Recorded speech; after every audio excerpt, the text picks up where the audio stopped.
Assalamualaikum warahmatullahi wabarakatuh. Perkenalkan, nama saya Misnawati dari jurusan Psikologi Pendidikan dan Bimbingan kelas BKB, Fakultas Ilmu Pendidikan Universitas Negeri Makassar. Nah, pada video kali ini saya ditugaskan menjelaskan mengenai materi aspek-aspek etika dalam konseling perkawinan dan keluarga. Nah, video ini dibuat untuk memenuhi tugas dari mata kuliah BK Keluarga yang diampu oleh Ibu Dr. Farida Aryani MPD dan juga Ibu Suciani Latif SPD MPD. Nah, marilah kita saksikan video kali ini.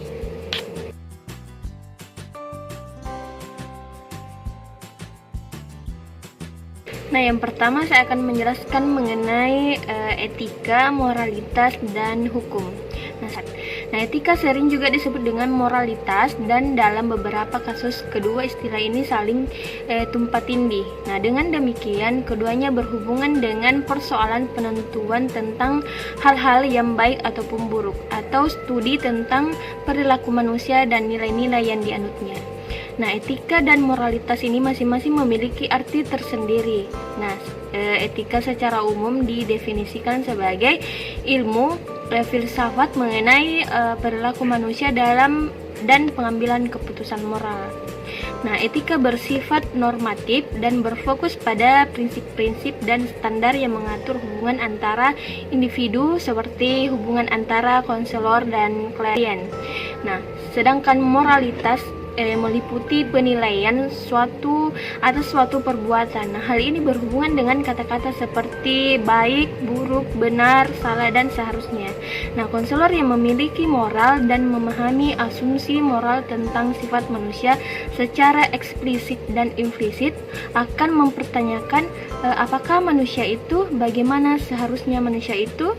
Nah, sedangkan hukum itu merupakan penyusunan yang akurat dari standar pemerintah yang dibuat untuk menjamin keadilan legal dan moral seseorang. Nah, hukum juga merupakan suatu peraturan, keputusan pengadilan, dan tradisi. Nah, hukum tidak mendikte etika tentang apa yang pantas untuk situasi tertentu. Nah, tetapi apa yang legal dalam situasi tertentu. Nah, kadang-kadang apa yang dilegal itu pada kurun waktu tertentu dianggap tidak etis atau tidak bermoral oleh beberapa segmen masyarakat. Nah, selanjutnya ada etika dalam konseling perkawinan dan keluarga. Nah, konseling perkawinan dan keluarga sering mengalami suatu konflik dan kritis etik. Nah, hal ini terjadi karena konselor menangani sejumlah individu secara bersama-sama sebagai sebuah sistem dan tidak mungkin semua anggota sistem ini memiliki kesamaan tujuan. Nah, untuk mengatasi permasalahan seperti itu, Thomas pada tahun 1994 mengembangkan kerangka yang dinamis berorientasi proses untuk digunakan konselor ketika menangani sebuah keluarga. Nah, model ini mengkaji 6 nilai yang mengaruhi konselor, konseling, dan proses konseling, yaitu yang pertama ada tanggung jawab, kedua integritas, komitmen, kebebasan memilih, kekuasaan, dan yang terakhir adalah hak untuk berduka. Nah, banyak pertimbangan moral yang berkaitan dengan kode etik profesi yang perlu diperhatikan dan dipahami dengan baik oleh konselor yang akan melaksanakan konseling perkawinan dan keluarga. Pertimbangan moral itu diperlukan karena terjadinya perubahan fokus konseling dari konseling yang berfokus pada individu menjadi konseling yang berfokus pada sistem keluarga. Nah, salah satu hal yang mesti dipertimbangkan konselor adalah kepada siapa dan untuk siapa tanggung jawab dan legalitas pokok konseling itu. Nah, hal ini penting dipertimbangkan karena perubahan yang sangat menentukan bagi seluruh anggota keluarga. Nah, termasuk pasangan suami istri yang belum tentu berguna bagi masing-masing pasangan suami istri dan anggota keluarganya. Nah, oleh karena itu kehidupan keperkawinan dan keluarga harus tetap dijaga keutuhannya. Nah, posisi konselor dalam konseling perkawinan dan keluarga ini memiliki pengaruh yang luas dan mendalam, tidak hanya berpengaruh pada hubungan awal konseling dan penelusuran masalah, tetapi juga berpengaruh pada perumusan tujuan dan perencanaan treatment dalam proses konseling perkawinan dan keluarga. Nah, selanjutnya kita masuk pada konflik-konflik etika. Nah, Morrison 1982 mengungkapkan 4 jenis konflik etika dalam proses pembuatan keputusan konselor dalam konseling perkawinan dan keluarga. Nah, yang pertama ada siapa yang terlebih dahulu dilayani. Nah, konselor harus menentukan siapa yang akan terlebih dahulu dilayani. Nah, jika konselor telah menetapkan untuk menangani secara individual, maka ia harus memutuskan dalam hal apa ataukah haruskah pasangan suami istri dan anggota keluarga dilibatkan dalam treatment. Nah, apabila konselor menangani suatu kelompok keluarga, haruskah individu tertentu atau kombinasi dari keluarga dilibatkan secara terpisah? Nah, bagaimana penerapan asas kerahasiaan dalam keadaan yang sedemikian itu? Nah, yang kedua ada bagaimana penanganan kerahasiaan. Nah, haruskah rahasia-rahasia keluarga, misalnya masalah seksual, dibocorkan sebelum atau sesudah pertemuan suami istri yang terpisah? Nah, bagaimana penanganan masalah perselingkuhan? Bagaimana dengan rahasia keluarga, perbuatan sorong antara ayah dan anak gadisnya? Nah, dalam hal ini konselor itu memiliki tanggung jawab untuk melaporkan perilaku seperti itu kepada pihak polisi atau pihak lain yang menangani perlindungan dan kesejahteraan anak. Nah, meskipun pelaporan tidak bersifat perintah, konselor ini harus melakukan penilaian klinis untuk memastikan keselamatan dan kesejahteraan anggota keluarga lainnya. Yang ketiga ada apa titik utama perkembangan etika.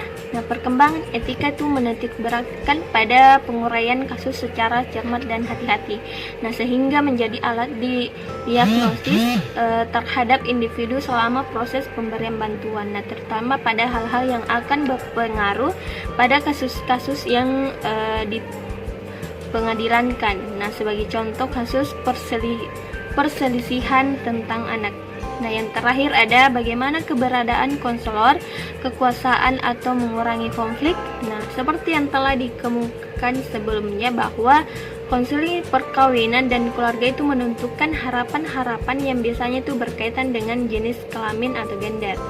Nah, harapan-harapan tersebut itu harus ditangani oleh konselor dengan tindakan sensitif yang dimaksudkan untuk mengubah sikap sosial dan untuk memastikan minat atau kepentingan para pasangan suami istri dan anggota keluarga itu. Nah, selanjutnya kita berada pada kode etik profesi. Nah, kode etik para pekerja profesional ini memiliki bermacam-macam fungsi, yaitu sebagai kode pengarahan perilaku, kode pengarahan hubungan konselor dan klien. Nah, yang pertama ada kode pengarahan perilaku.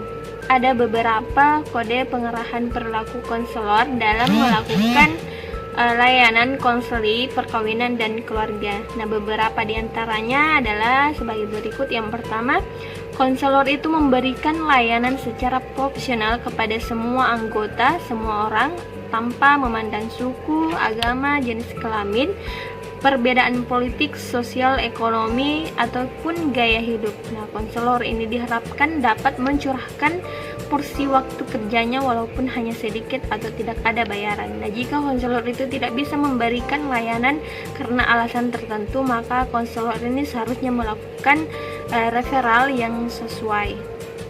Nah, selanjutnya konselor itu tidak boleh memanfaatkan hubungan konseling mereka untuk kepentingan pribadi, agama, politik, dan bisnis. Nah, konselor tidak diperkenakan membayar atau menerima bayaran dari referral dan harus secara aktif memantau semua informasi penting dari sumber referral. Nah, konselor ini tidak diperbolehkan memberi layanan kepada klien yang masih berada dalam penanganan profesional lain kecuali dengan konsultasi dari kedua belah pihak. Nah, selanjutnya konselor itu tidak boleh menghina kualifikasi sesama rekan sejawat. Nah, konselor memiliki kewajiban meneruskan pendidikan dan pengembangan profesionalnya, termasuk aktif berpartisipasi dalam pertemuan-pertemuan asosiatif. Nah, yang kedua ada hubungan antara konselor dengan klien. Nah, ada beberapa kode pengarahan hubungan konselor dan dengan klien dalam konseling perkawinan dan keluarga. Yang pertama ada seorang konselor itu harus berhati-hati memberikan dukungan yang wajar dan penghargaan dalam tahap prognosis, dan konselor itu tidak boleh melebih-lebihkan kemajuan layanannya. Nah, yang kedua ada konselor harus mementingkan pemahaman yang jelas tentang keuangan bersama klien. Pembayaran hendaknya diatur di awal hubungan terapeutik. Nah, konselor harus membuat catatan-catatan bagi setiap kasus dan penyimpanan dengan aman serta terjaminnya kerahasiaan sesuai dengan standar legal dan profesional. Nah, yang terakhir ada konselor mengadakan hubungan dalam semua tahap kehidupan, menghargai setiap waktu terhadap hak-hak klien untuk membuat keputusan mereka sendiri. Konselor ini bertanggung jawab untuk menilai situasi standar profesional yang tinggi. Nah, dalam keadaan apapun, konselor ini harus dengan jelas menyampaikan kepada klien bahwa keputusan akhir ada di tangan klien. Nah, materi selanjutnya yaitu pengambilan keputusan etik. Nah, pengambilan keputusan etik dalam layanan konseling perkawinan dan keluarga ini tidak selamanya mudah dilakukan. Nah, tetapi hal ini merupakan bagian dari tugas dari konselor perkawinan dan keluarga. Nah, untuk ini dibutuhkan kualitas kepribadian konselor seperti karakter, integritas, dan keberanian moral selain pengetahuan. Nah, sebagian konselor perkawinan dan keluarga ini melakukan layanan konseling dengan standar etik pribadi yang dikembangkan sendiri tanpa berpegang pada etik yang dibuat oleh asosiatif konseling profesional. Nah, semua itu biasanya berjalan dengan baik sampai akhirnya berhadapan dengan sebuah dilema yang solusinya itu tidak jelas atau kelihatannya tidak ada solusi terbaik. Pengambilan keputusan etik dalam konseling perkawinan dan keluarga ini dapat ditingkatkan dalam berbagai cara. Salah satu cara terbaik adalah mengikuti kursus dan melanjutkan pendidikan yang sekarang yang disyaratkan dalam banyak program konseling lanjutan. Dan untuk memperbaharui lisensi konselor profesional, beberapa program konseling lanjutan itu dapat membuat perubahan sikap dan signifikan pada peserta didik dan praktisi profesional, termasuk peningkatan pengetahuan etik mengenai kesadaran diri, hubungan ganda, abnormalitas, dan perbedaan budaya. Materi selanjutnya yaitu hubungan ganda. Hubungan ganda dalam konseling perkawinan dan keluarga terjadi apabila konselor terlibat dalam hubungan yang sama sekali berbeda dengan hubungan antara konselor dengan klien. Nah, misalnya menjadi konselor tetangga, teman, mitra bisnis, dan menerima bayaran dari klien sebagai bentuk balasan terhadap pelayanan atau menjadi pengusaha klien. Kopi klarifikasi 5 cara utama di mana hubungan ganda berlawanan dengan konseling yang efektif. Yang pertama ada hubungan ganda mengkompromikan hubungan profesional konseling berstandar pada penciptaan lingkungan yang aman secara emosional yang sebagian dihasilkan oleh konstruksi batasan profesional yang bisa dirujuk. Yang kedua ada hubungan ganda menimbulkan konflik kepentingan, konselor terlibat secara penuh untuk kliennya. Yang ketiga ada konselor menjadi tidak bisa memasuki hubungan bisnis atau hubungan non-terapik lainnya begitu saja. Nah, sebab materi personal diungkapkan dan ada kecenderungan reaksi transferen. Nah, yang terakhir ada apabila keterlibatan konselor dalam hubungan ganda setelah konseling perkawinan dan keluarga diakhiri dapat diterima, maka sangat mungkin bagi para praktisi konselor ini bermoral rendah menggunakan peran profesional mereka untuk membentuk hubungan yang sesuai dengan keinginan mereka. Nah, materi selanjutnya yaitu bekerja sama dengan konselor yang tidak etis.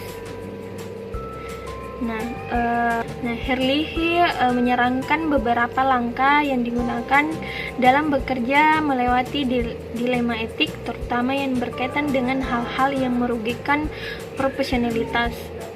Nah, yang pertama ada konselor itu mengidentifikasi masalah seobjektif mungkin. Nah, proses tersebut itu paling baik dilakukan dalam bentuk tertulis.